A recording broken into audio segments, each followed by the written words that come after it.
Um, so today, well, just before we start off today, everybody should be aware that next week there's no scheduled class meeting. I checked the time that my flight actually takes off, and it looks like in addition to Raymond being here on Thursday, I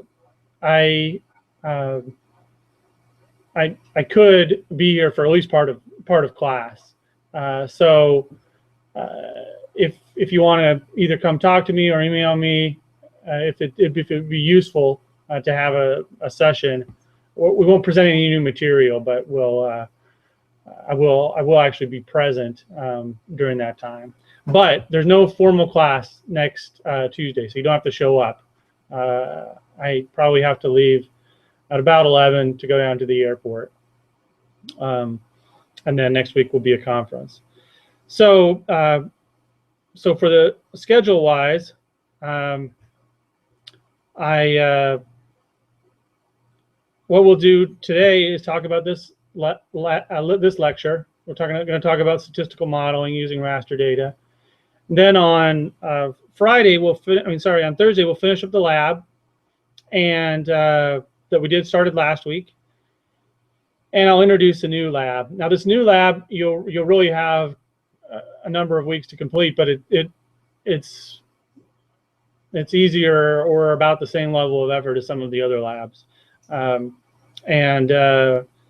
So that's when we'll talk about these concepts a little further and demonstrate them. Then when we meet 2 weeks from now, we'll talk about the final exam and help out anybody that needs help and answer questions. And that's the week after I get back. And then the final exam is the week after that. Again, it's not during the regular class time. It's whatever is listed on the syllabus, which corresponds with the course, what the university says. So for today's topic, you might have noticed if you just looked at the syllabus, we got a week ahead. We ended up getting a week ahead early in the semester. The very first week, I was able to combine some of the material that I thought would take a little bit longer, some of the introductory material.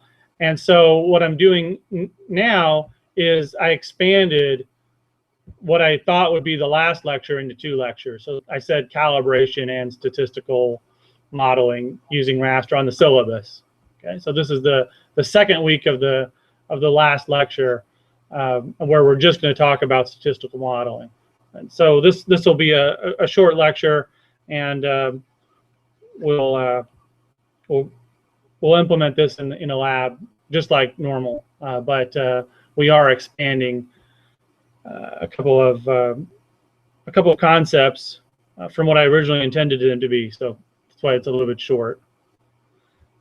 This probably would have actually, getting on this topic, this probably would have fit better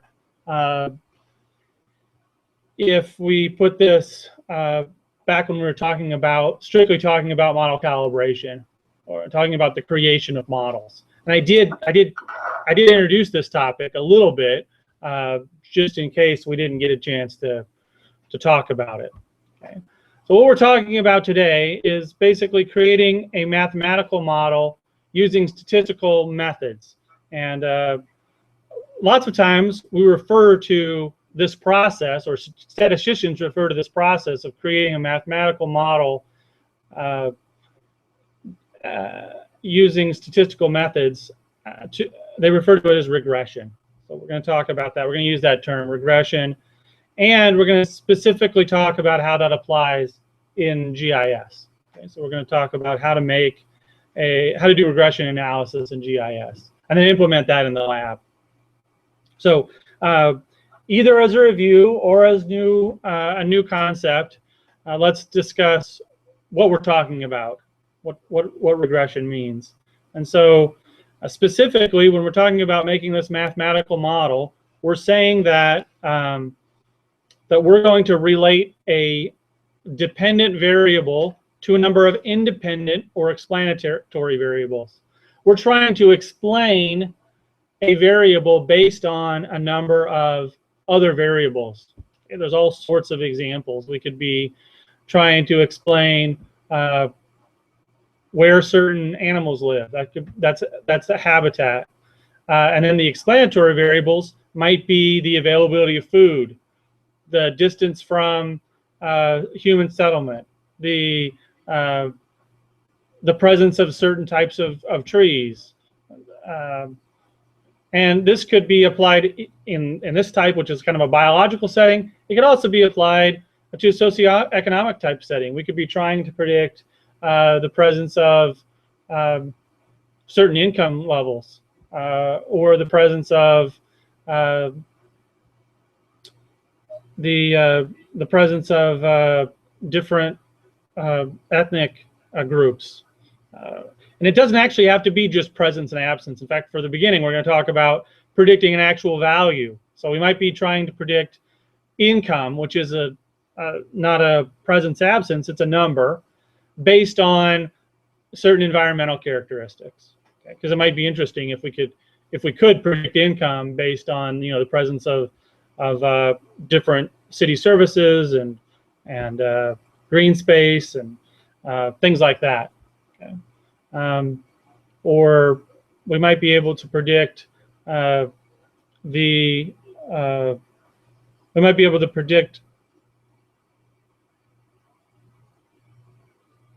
other environmental variable too. So both socioeconomic, environmental variables come into play here. And in a GIS world, you may be familiar with regression. Okay? You may have done this in another class.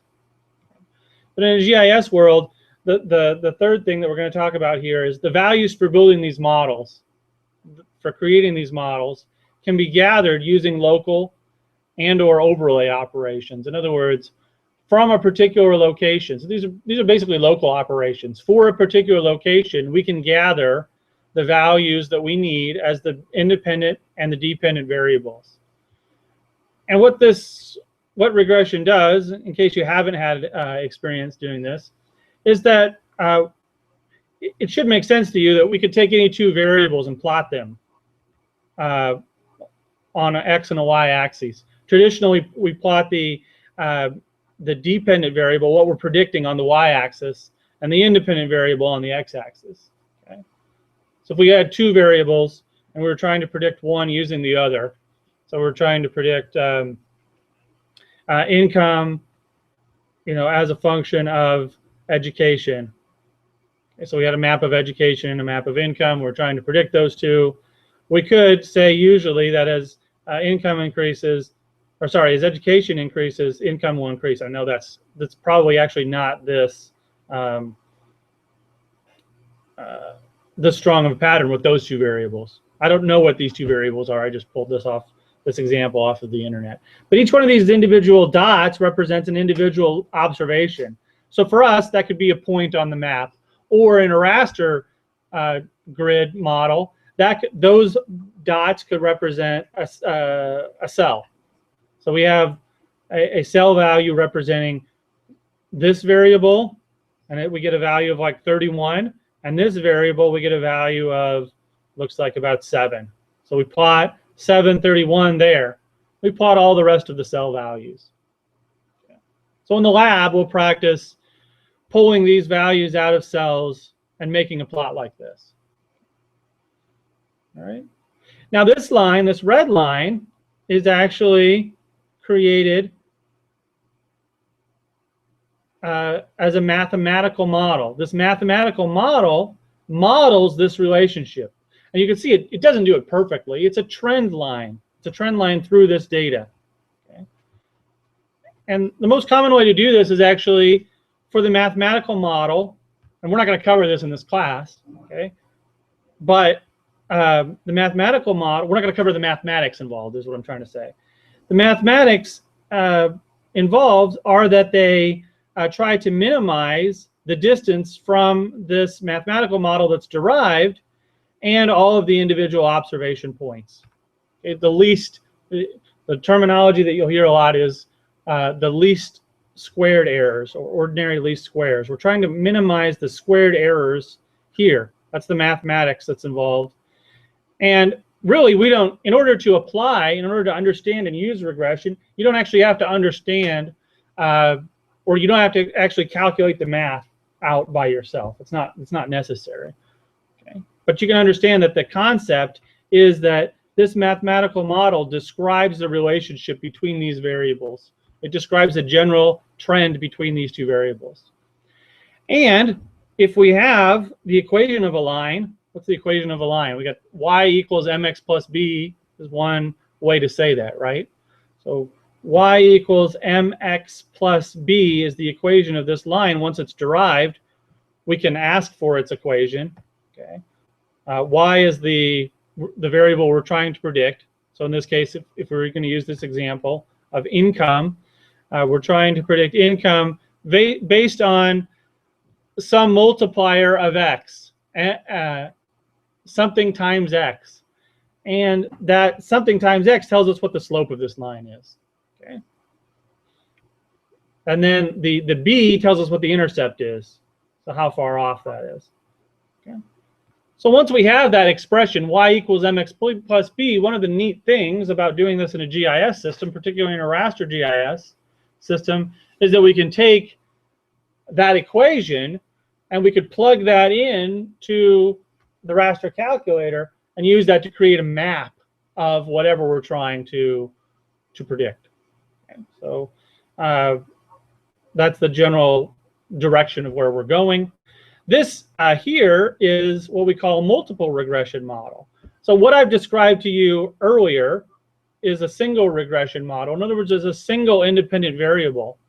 However, in regression, it could be that there are multiple independent variables, many independent variables that explain a single explanatory variable or a single dependent variable. Sorry, it's I meant to say dependent, not explanatory. So independent and explanatory are the same thing. Dependent variable is the other one. Okay, so there could be multiple, and it'd be harder to draw that in 3 dimensions, but you should be able to see how you could add another variable to this equation, and the point cloud that was created, if it created points through space, we could still model the trend of that data. So in theory, you can add as many independent or explanatory variables as you want. You can add more and more variables. And there are ways to use statistical software programs to analyze how much additional information each explanatory variable is providing, how much variance in the dependent variable is being explained by the independent variables. We'll look a little bit at that when we get to the lab. All right, so some summary messages here. Regression and GIS analysis, it establishes the relationship of many features and values. Okay. One of the great things is that we may think that 2 items are related, but this allows us to present those relationships by boiling them down to mathematical functions in a concise manner. So the functions that are created through math are very concise. You know, we have this sort of model where we're talking about numbers. We have coefficients, and those numbers are easy to communicate to people and say, this is the relationship between these 2 variables.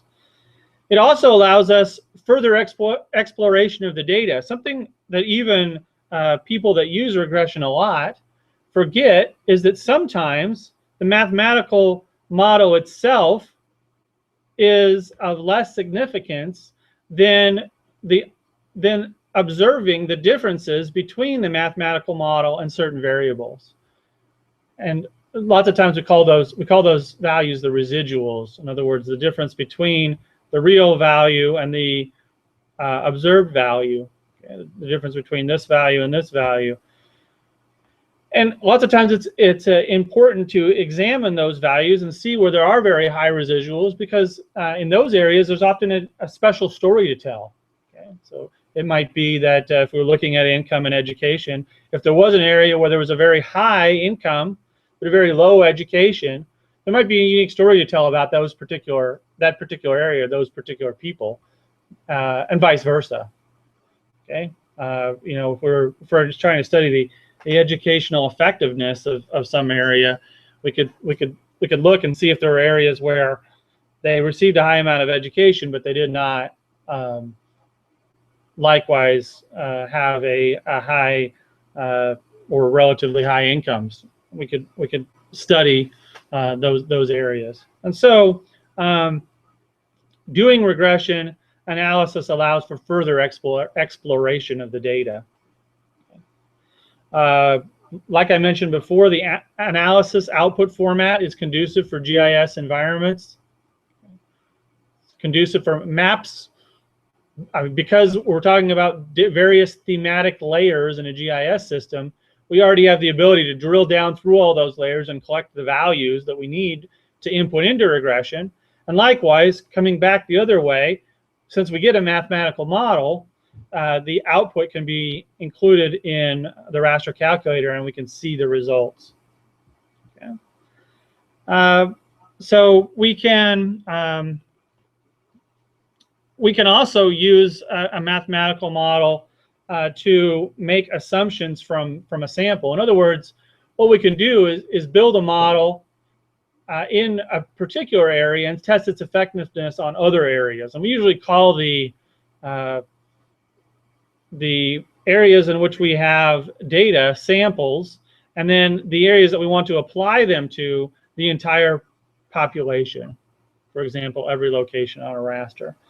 So we might, what I'm trying to say is there's lots of different ways that we can actually make that application. One way in a raster model is that we might have one data set or many data sets that explain a data set for which we only have point samples. So for example, we might have only acquired our income information from in-field surveys, or something more abstract. We might have asked individuals to rate their quality of life, what they liked about their neighborhood. Okay, what do you like about your neighborhood? Or sorry, do you like your neighborhood? Rating on a scale from 0 to 10. And we ask a bunch of people, and we have responses that tell us how well they like their neighborhood. Okay, and then we also have other variables that could explain why people like their neighborhood or why they don't like their neighborhood. One could be the presence of busy streets, the presence of green space, the distance to certain amenities, things like that. If we had all these other raster GIS layers and then our point data that in general was the response from the survey information, we could take those two data sets and try to predict for the entire area where we had the entire area where we had the raster data sets, how well people were going to be satisfied with their communities. It might be interesting. It would be an interesting study to create a quality of life surface. There's lots of other surfaces that we could create. This is just one example, and there wouldn't all be socioeconomic in application. All right. So here's some examples. I know I pulled some examples out of my head already, but here are some examples where we could predict biomass. Biomass would be a non-socioeconomic, a biological predictor. We're trying to predict biomass based on other raster data sets. So instead, when we talked about interpolation, the approach was a little different. There, we were trying to find the value of a particular data set based on the value nearby. So in other words, if I have a point here and a point over here, the value in between is likely to be the average of the value here and here. Okay, remember, we actually worked out IDW by hand, and basically that's what we were doing. We're saying, okay, the value in between two known points is likely to be related to nearby values, which is true, but sometimes we get a better result. Sometimes we get a worse result using regression, which instead of doing that is saying the value at this location can be predicted by other values at that same location. So we might be trying to predict biomass, not by nearby biomass locations, but by, let's say, the value, the brightness value in a remotely sensed data set. Okay, and that gets done a lot. So in a remote sensing course, you might actually have this same material presented in a slightly different manner. Okay, we're trying to predict biomass based on the brightness value that was collected from a satellite image. You would use regression to do that. It would be basically a raster GIS operation. So you could go out into the field, you could collect biomass measurements at certain locations, and then tie those locations into the brightness values at those locations and create a plot that looked like this. So that instead of this plot being education and income, it could be brightness values and biomass. Okay. So we're trying to predict biomass based on brightness values. Or more commonly, for those of you taking a remote sensing course, you'd be trying to predict NDVI, or sorry, you'd be trying to predict biomass by using NDVI on this axis, which is NDVI is just a ratio of two different brightness values in two different bands. Okay. You could be trying to predict tree growth by certain variables, the probability of deer existing in an area. In fact, the reason why I put that on there is that we had a master's student a few years back who actually looked into the factors that were involved with deer strike, the spatial factors that were involved with deers hitting cars, okay. Seeing if he could predict that information based on the characteristics near the roads. So some examples of independent variables that might be used to predict these dependent variables: we've got slope, soils, vegetative type, okay, what type of vegetation is present, the distance to the road, okay, distance to roads, density of settlement. These could all be variables that could explain one or more of these dependent variables. But just to be clear, every regression problem has a single dependent variable. I'm just giving you multiple examples on the same slide. But every regression problem has a single dependent variable. It can have multiple independent variables, though. Okay. There are some assumptions with regression. I have a few of the common ones listed here.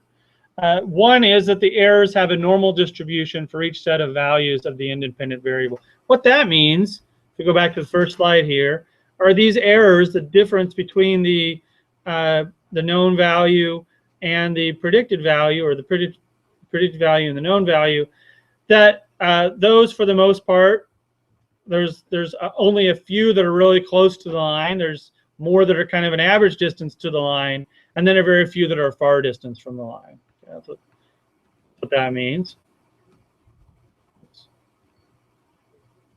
Lost myself here. Assumptions. All right, the second one here, the errors have the expected mean value of 0. In other words, you have some values above and below the value that the line predicts, but the errors will have a mean value of 0. So that's another reason why the equation actually doesn't use just the error, because if it used the plain old error, the average would be 0. So we're looking at you could say, well, we could use the absolute error, but we're going to use the squared error from the line here. Okay, third, the variance of the errors is constant for all the values of the independent variables. So what we're assuming there is that these errors, they can go in and out. Okay. In other words, let's look at the spread of these errors. They can go in and out, but for the most part, the error isn't any different down here than it is up here. It's spread about the center fairly equally. And then finally, the errors are independent of one another. And this one is problematic in some point. Your independent variables that you put in the model shouldn't be highly related to each other. Okay, they should be independent of each other. So you shouldn't put in, like, obviously you shouldn't put in as an independent variable distance from roads and distance from houses. And those would be very highly correlated. Okay? Distance from roads and distance to houses. Houses happen next to roads, so you can't have both of those be part of your regression model. Okay? You find out which one explains more variance and include only that one in the overall model. We're going to talk about a few different types of regression. Standard regression, which tries to predict a continuous variable like this, and logistic regression, which just basically tries to predict presence or absence. Now, one thing I forgot to mention on these assumptions are they are robust. In other words, you can bend the rules here as long as there aren't glaring or large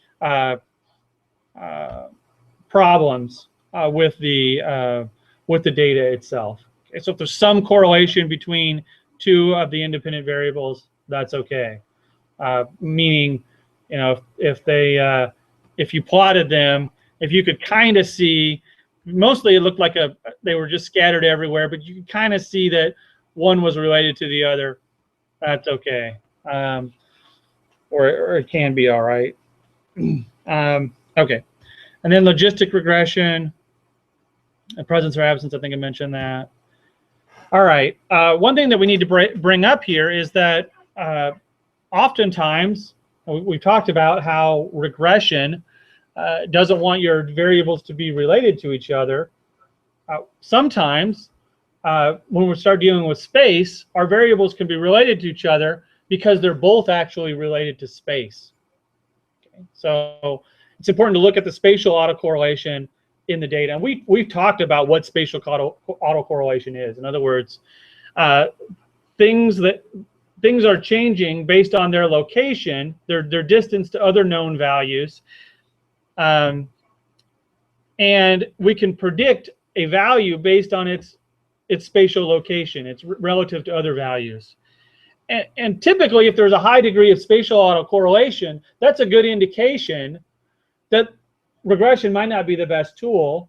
The best tool might be interpolation at that point, because interpolation implies that there is some degree of spatial autocorrelation. In other words, it's the value at a location is related to other nearby locations rather than being related to something that's happening at that location. So geography terms, we might frame this as being either related to the site or the situation. Okay? The nearby related things, or is it more related to what's happening at that location? So if it's more related to causal factors that are at that location, then regression might be the best tool. If it's related to things that are nearby, if that variable can be predicted by the same variable measured near to that location, spatial autocorrelation is present, and might be better to use interpolation. Right. There are ways to include both concepts related to regression and concepts related to interpolation in the same formula. Okay, and we talked about one of those when we mentioned kriging, co-kriging. Also, if we want to use a straight regression model, there's what we call spatial regression, and it uses location as an explanatory or independent variable. Okay. So coming at it from either side, there is a way to include it, and we'll try to talk about that in the lab. I don't have that planned into the lab right now, but that'd be something that'd be kind of cool to demonstrate. So spatial regression is what it's called, though. So if we don't talk about it in the lab and you want to do additional reading on that in that regard, that's what it's called. And co-kriging is the way to come at it through the geostatistical side of the equation. Now, one thing that we can do to minimize autocorrelation, spatial autocorrelation, is instead of using an entire surface, a raster surface, we can sample that surface and sample it at either a defined interval, maybe taking every 5 cells or every 6th row, or to randomly sample that data set. Okay.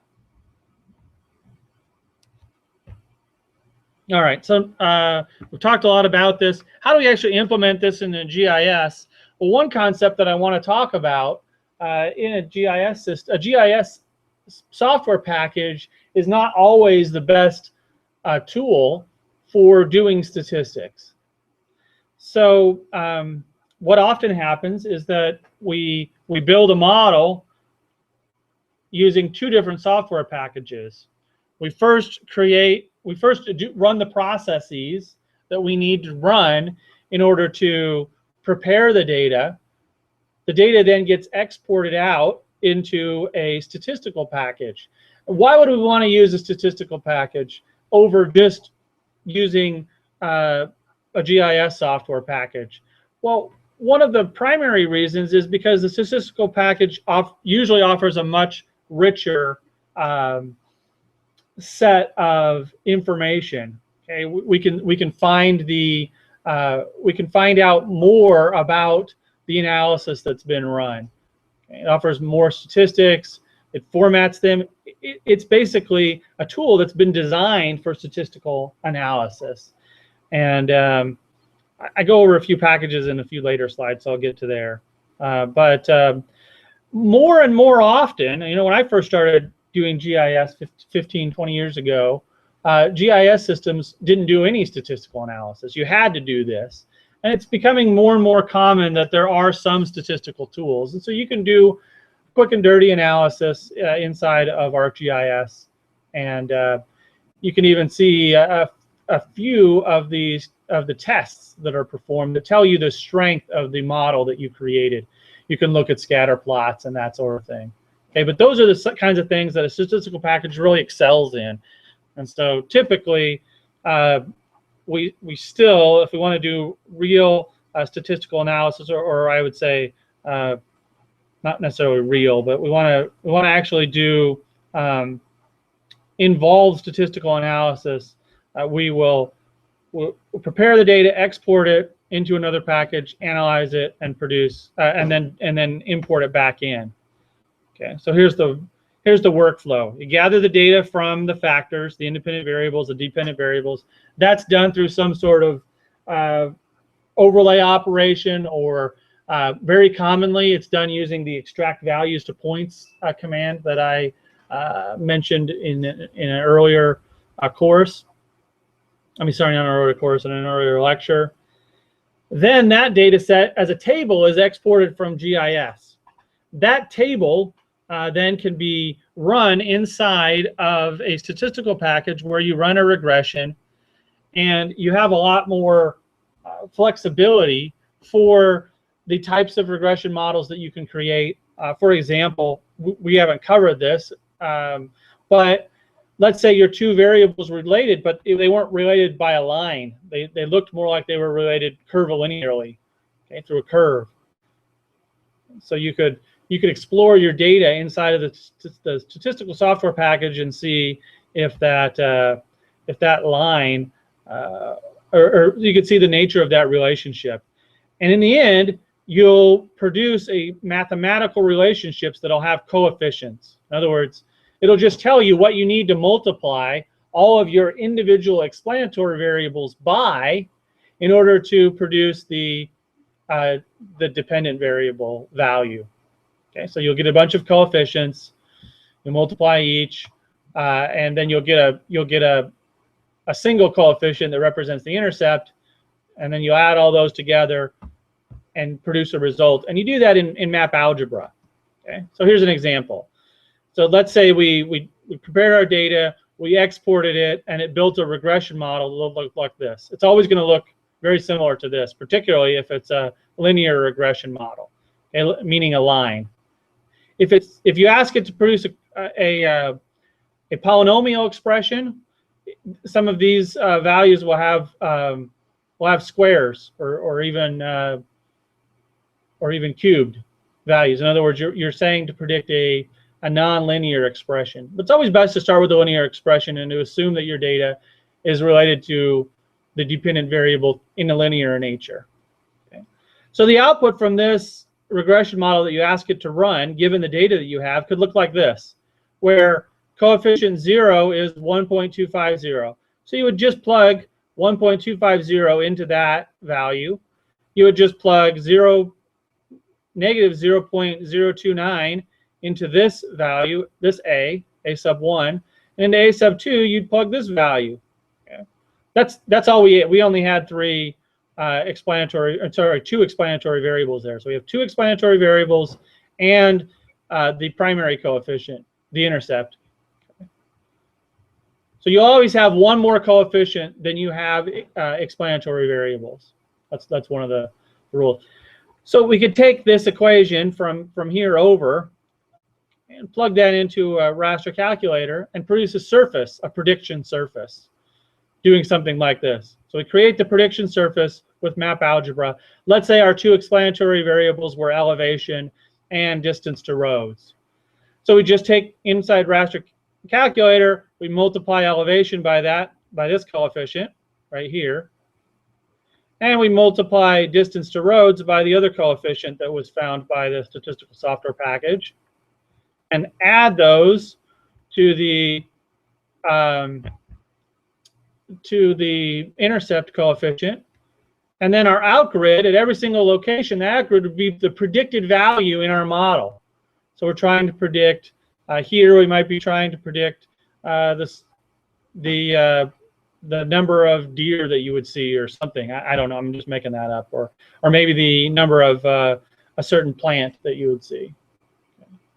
Trying to predict this value based on elevation and distance to roads. I don't know exactly what you'd be trying to predict with elevations and distance to roads, but that's an example.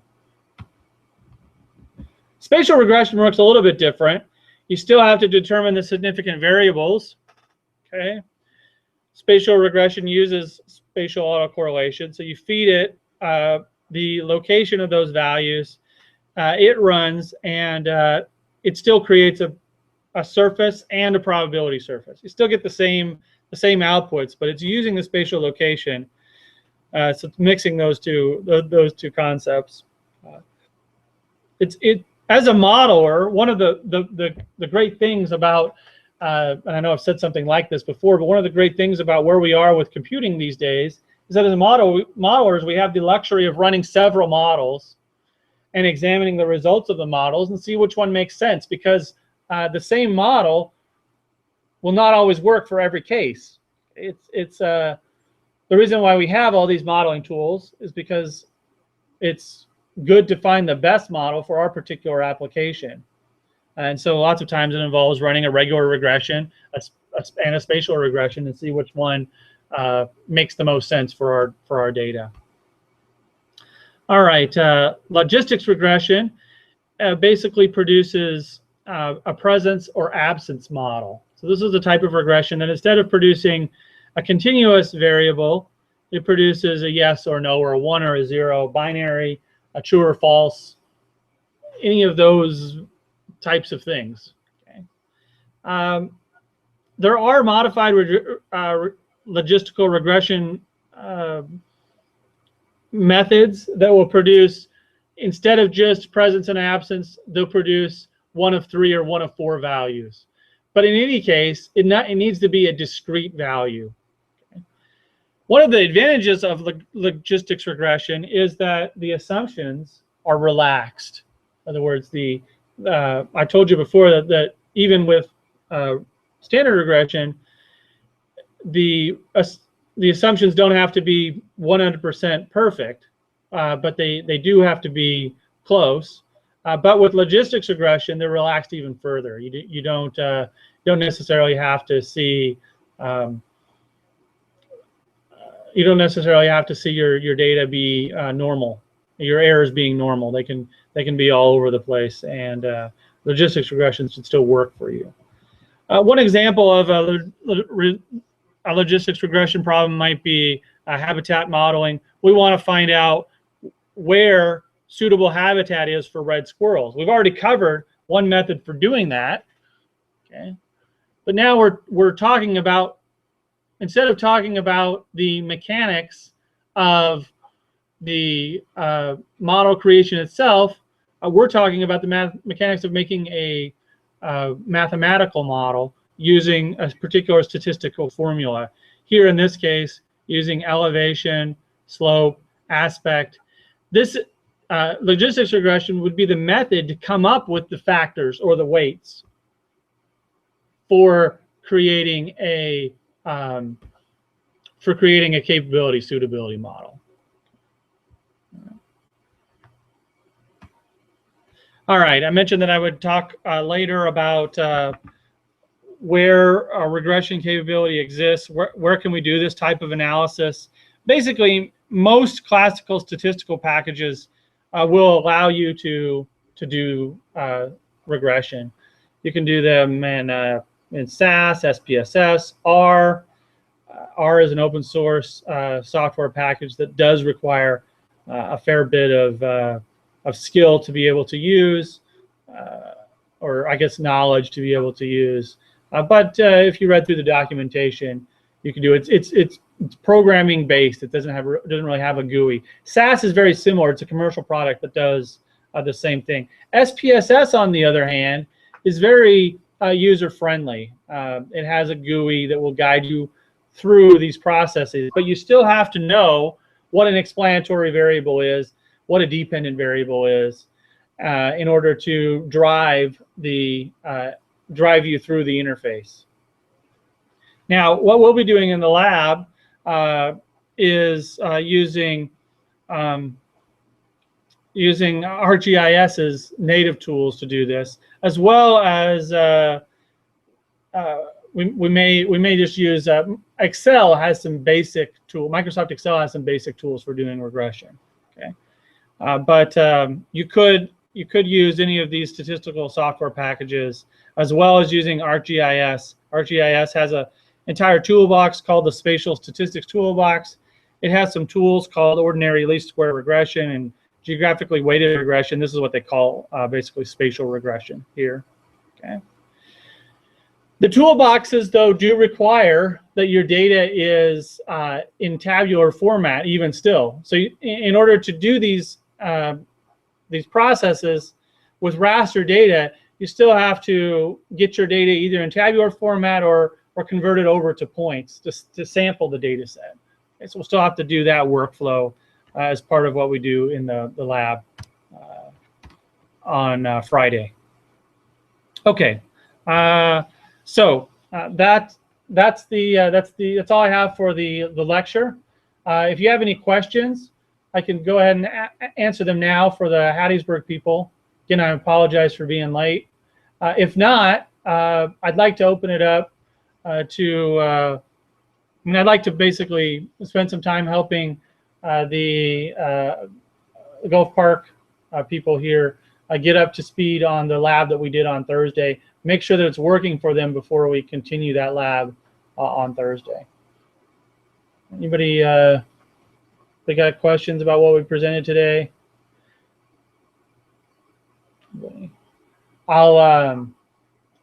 I do want to put up a reading. I didn't quite get to that, but look for there to be a reading on the page, on the web page for this topic.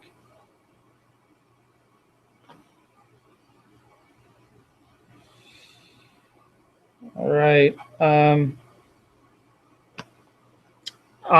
You're welcome. You guys are welcome to stay there, and if you actually have questions, you're welcome to ask them through the IVN. But if not, you're welcome to leave as well. All right.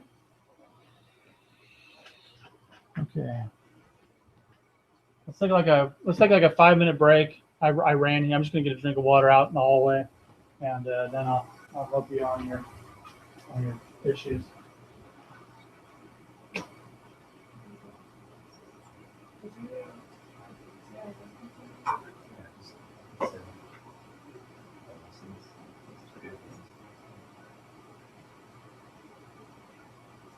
Cool. Yeah,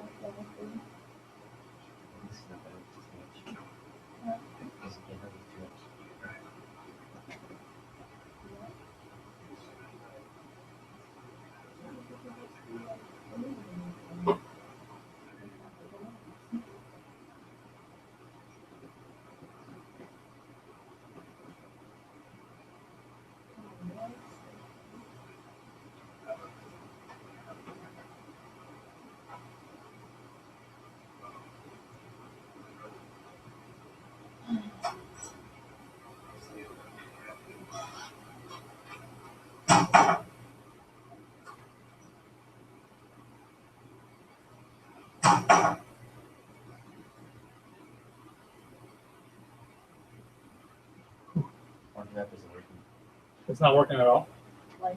Oh. I believe I made the same mistake last time.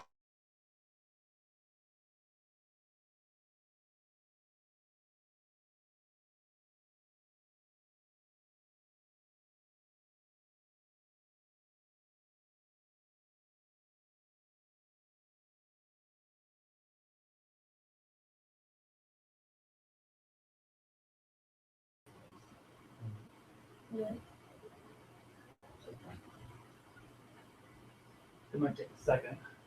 So the license manager is that machine. I forgot. At our campus, the license manager is in the back of the room by itself. And that machine's just for them. So yeah, you got it up.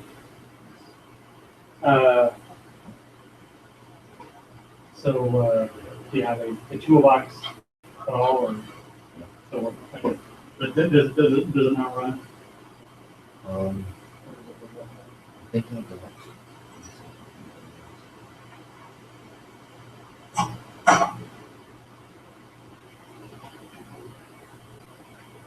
oh, that's right. Whenever you get to here, Yeah. Good.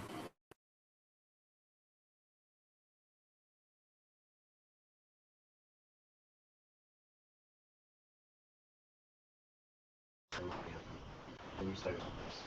No, that's You're kind of on a roll. I'm trying to watch and take okay. Great. So, yeah. Let's see. So this calculates a new field, right? Add the field that double click on this. So that calculates the new field, which is going to be.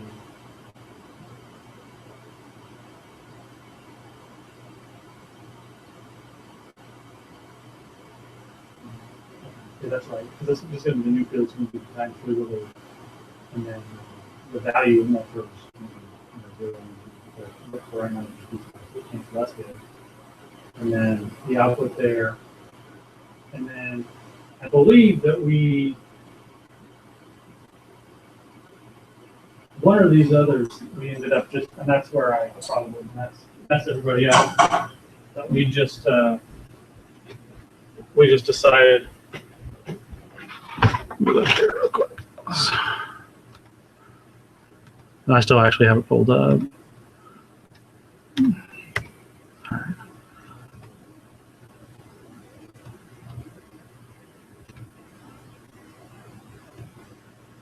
Yeah.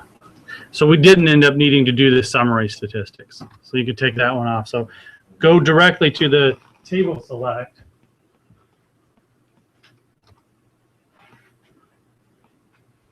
And what we're doing there is extracting just the row that is basically incorrect. So you've got that. It looks like, yeah. So that's the output of this one. And the output table is going to be some new output table. That's fine for now. You can just hit that for now. Just hit delete. So let's see what the name of this. That we're saving as code series. Let's see what we're saving in this one. So that's basically the inaccurate stuff. All right. So this is where this table. I went and renamed this table I called it total table. But this table is actually going to, although right at this point it's only going to contain the inaccurate values, eventually it's going to have everything.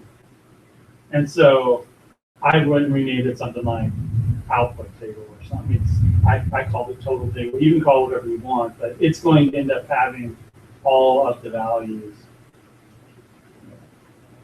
All right, and then, so now what you do is you're going to add all these additional fields in.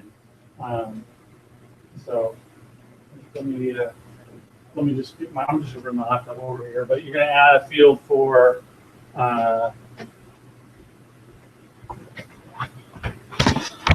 maybe we can just do this. So the first field that I added here is called I named it FFD, and I made it long. And that's the only thing I changed in that diagram.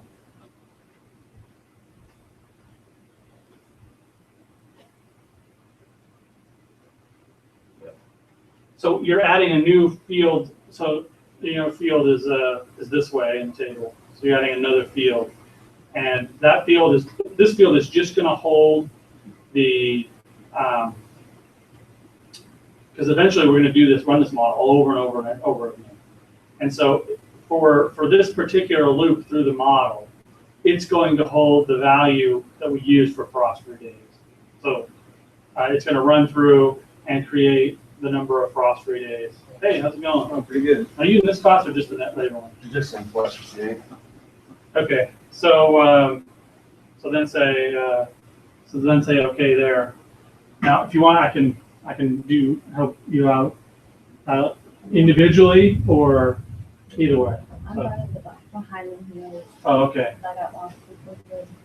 All right. Let's see. Now, does your model run? We could just catch you up to speed. Okay. So delete this guy. So we ended up needing that, and double-click table select. So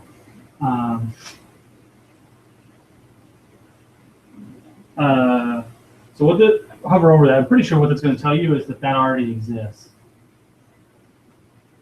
Okay. Spaces in the path. Okay. So what this is telling you is that location, you can't save this type. So what you could do is change this value right there, ACC, to type in dot, or just, you can still call it, let's just call it output table. Table dot dbf. Okay, now hit OK.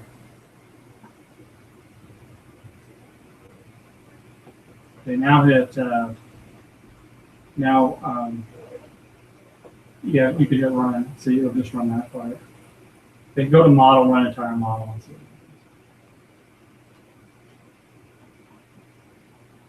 Okay, now right click on this guy. Let's say active display. And minimize. And then open that table.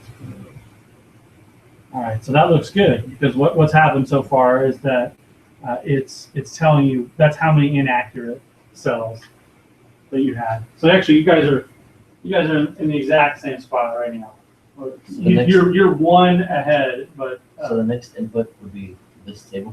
So Yes, like this. to just connect all the way down, exactly like that. Okay, so let's go back to your model.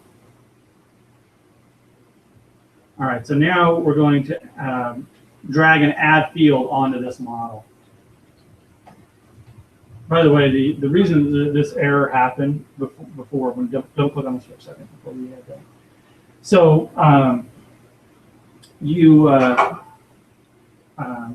if you have a path that goes to a location on disk that you don't specify an extension for, it assumes that you're saving it as what they call an ArcInfo table. And ArcInfo tables were a file format that were created a long time ago, and they don't support spaces anywhere in the file names. So that's what the error said. Right. So in your example, I think you do have spaces in your file name. Don't click on this for a second. No, you don't have spaces in your file names. But the other thing is if you save it into a Geo database, it can have spaces. So you could have spaces in your file names because you're saving the Geo database. You're saving it to a file on disk, and so you can have spaces in your file names unless you change it to a different file format, which is a DBF. So it's just a different table format. Okay. All right. So now put add field on there.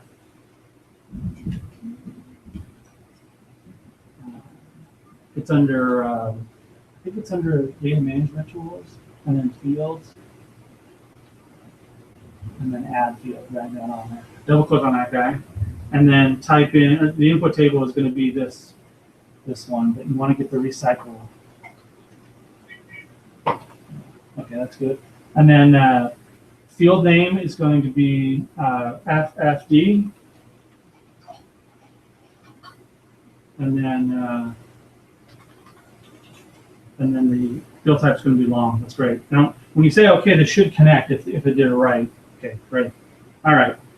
So now drag another add field on, and just put it underneath that one, or to the right, and then double click on that guy, and then the output's going to be this one, and then the field name. Forget which one I did next. I'm going to go do it real quick.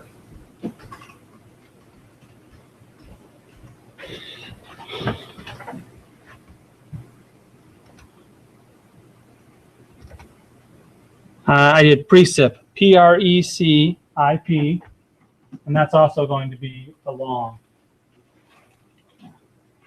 That just means it's going to be an integer value. They're not going to have decimal places in it. And that's fine with precipitation and temperature. We only had integer value, or frost rate days. With temperature, we had dots. We had decimal places. Okay, so that's the next one. So now go ahead and add another one on. And you've already got them on there, so you just connect it. So now you'll add another add field on, and this is what the add field will look like. Temp, double, will be the only difference. And this value might look different for you, but what it is, all it is that the last, like you just pick the output of the last add field. Got it? All right.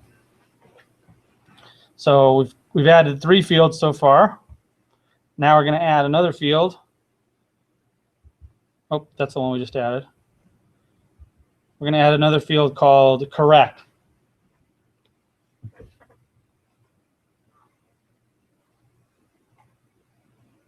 And it's going to be a long.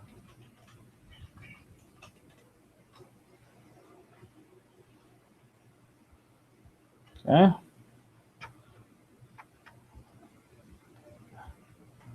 And then the next add field is going to be called accuracy, and it's going to be a double. That's because we're going to get a number that has a decimal place, because it's going to be a number between 0 and 1. % accuracy. Okay. Double % accuracy. And we're going to say OK. So now we've added all those fields. You can go to model, run an entire model at this point, and see if it works.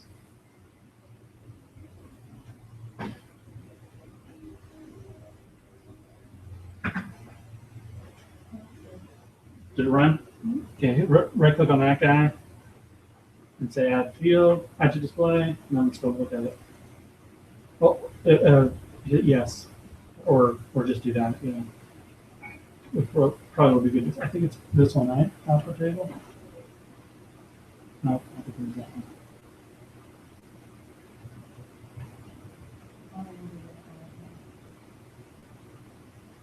Double click on that one for a second. See where it is on this. Okay. Output table ID.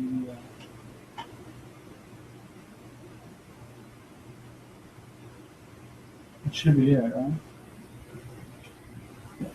X that out for a second. Just delete it. Right click, remove, then go back into the. Yeah, you could add it or just add to display and uncheck and then uncheck.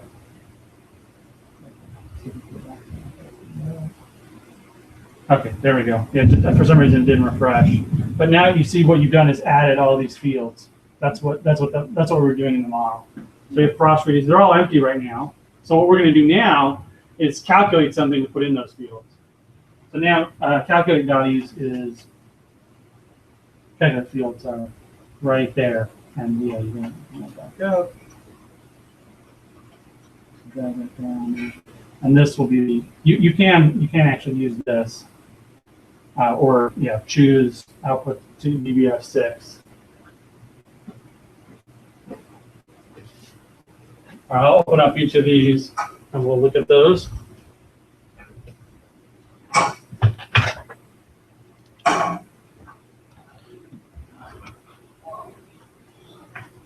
All right, so the first one, you're going to calculate the FFD name. Sorry, you calculate FFD, so you type in FFD and make all this value right here, FFD, has to be entered the same way you entered it back in the add field. So I noticed like you typed in FFD small, but then you changed it to capital like I did. So change, make sure that it's capital because it has to match that one. And then the expression here, percent FFD threshold percent, this name between the percentage signs has to be the same as the blue circle. Let's make sure that that's the same.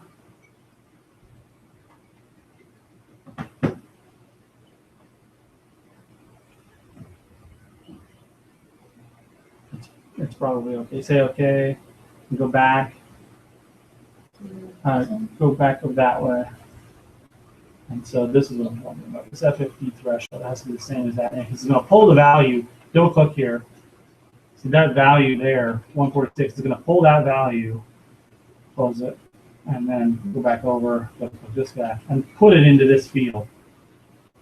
So that I think that's still the same. There's no space right there.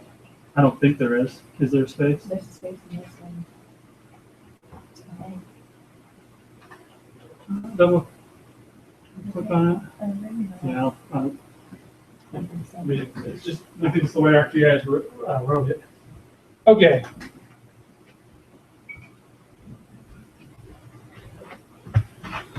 So next we go to the next one. How's it working for you? You hooking them up? Okay.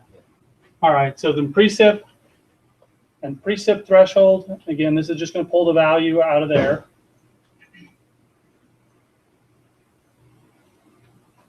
Okay. And that should be Python.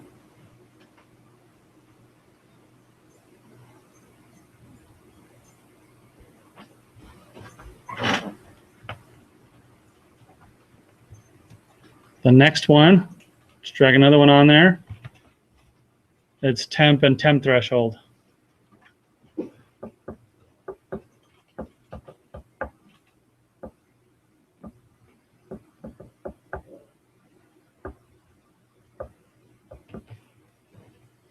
And then temp percent threshold, or percent temp threshold percent. So the capital letters matter. They do. It has to be the exact same as this. So one thing you can do is you can right click on this and say rename, but don't actually rename it, just copy and then paste it into here. Right click, paste. Say okay. All right, the next one here is this one's a little bit different. So this is going to be, we're calculating the number that we're correct. So we're calculating the correct field, and what we're doing is taking the incorrect, which that incorrect field is called count right now. We're taking that value, we're taking the total number of raster cells in all of our data set, which we determined to be 1, 2, 2, 3, 8, and we're subtracting the total count of incorrect observations. And so taking the total and subtracting out the incorrect observations will give us the correct number of observations. That's again Python expression there. Where's the input table for that one? Where's that come from? It's just the same. It's the one before. It's just the one before. So this is the one I'm on. It's just the one before this one. Should ours be a percent in percent? No, it will. It can be. It will help if you want to see the intermediate outputs later when we do the other lab, but it's not necessary. That was Python also. Yes, they're all Python. So, and then finally, this one is the output table from the previous one again, and this one's probably the most complicated one. So just type in float correct. So you're taking the total correct observations, you're dividing them by the total number of observations, which is the correct plus the incorrect.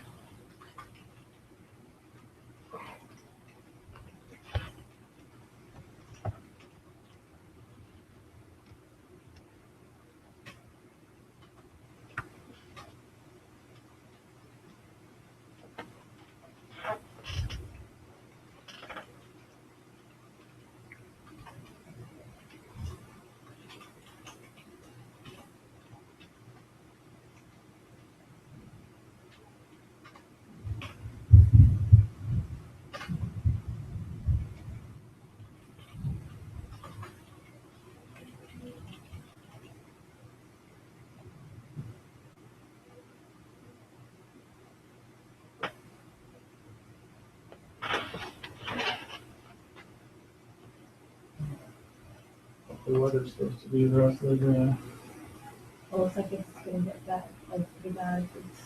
I was on yellow, and it's like all down. like it's a 9 or 10 at night. What do you think it's gonna be like? Probably the same. Yeah. It's just like all down. That'd be fun. Yeah. All right, so you're to that point. Okay. Did you run it one more time? Yeah, it's a model runtime line.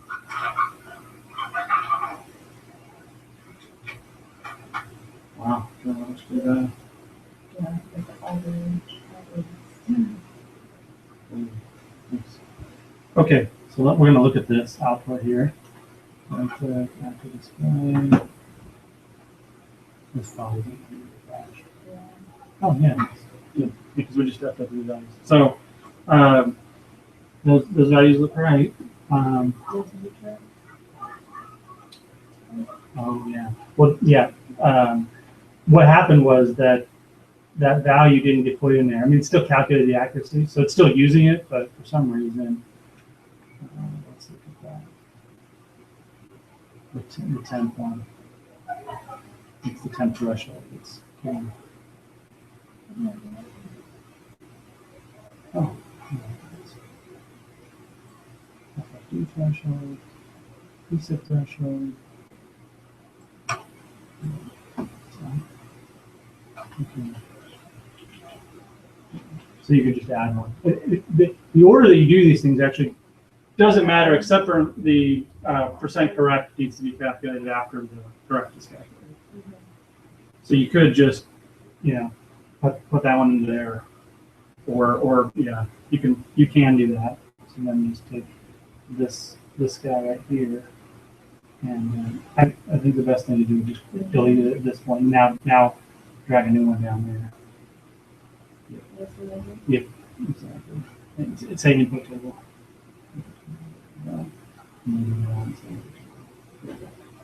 You've already got the rest of them. Now what you need to do is fix. I can open that up for you.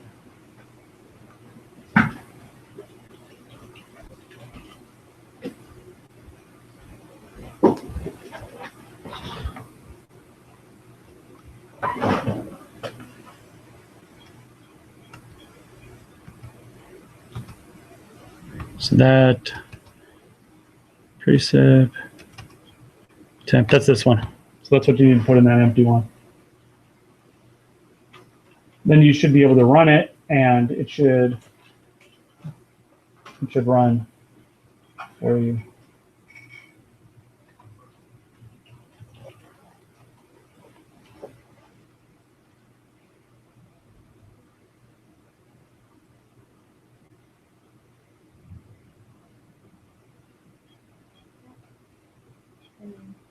It's not running? I did. Okay. And did it put a value there or no? In a temp?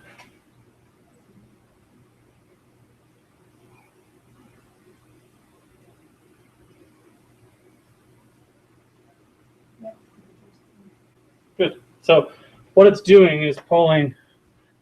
Did yours run yet? It's running now. Okay, great.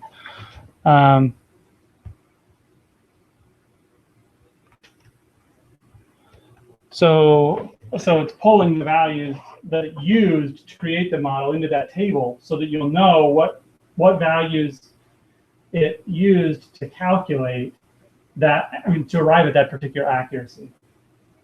Okay. So.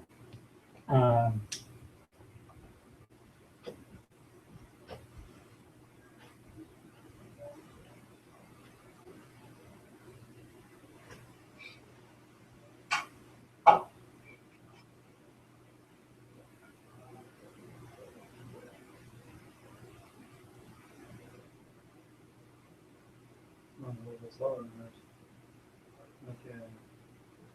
That happened.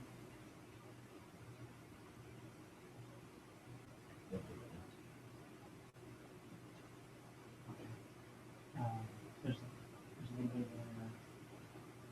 And there should be parentheses right there. So yeah, so close this up, and then go right there. And after that, try and should work.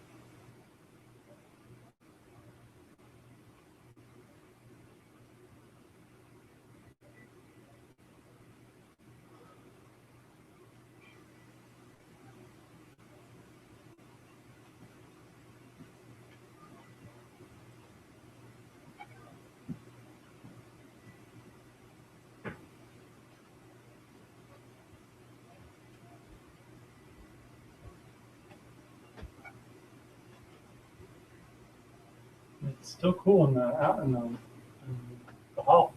It's calmed down a little bit. It was a lot hotter. Yeah. All right, did yours run through yet?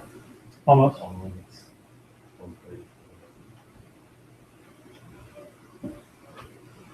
Okay, so for each of you, I do think we want to change the output data set name. So close this. All right, go up here, all the way back up here. And then if you put on table center. So instead of being output table.dpf, just after the letter E, type in % and %. That's after table one. Now run it. Yeah. Yep. So just type in percent and percent, or yeah, like that. So what this will do is that it's preparing the model to be run multiple times, because that's what we're going to do eventually. And so now if you say model, run entire model, it's going to name it whatever you had, but it's going to append 0 on the end of it. And so we're going to run it like 20 times, and it's going to be called, in the next lab, we'll run it 20 times, and it'll always be called, yours will be called output table 0, output table 1, output table 2, .dbs. And yours will be called whatever it's calling it. I forgot what you call it. And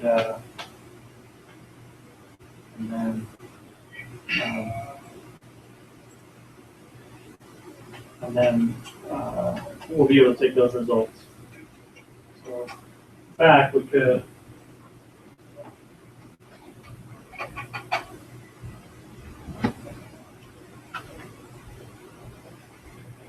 See what time it is. 30.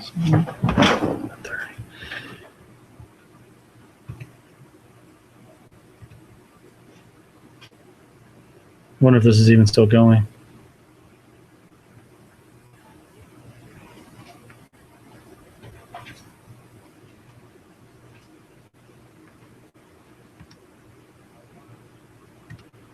And if it is, it looks like it's on me.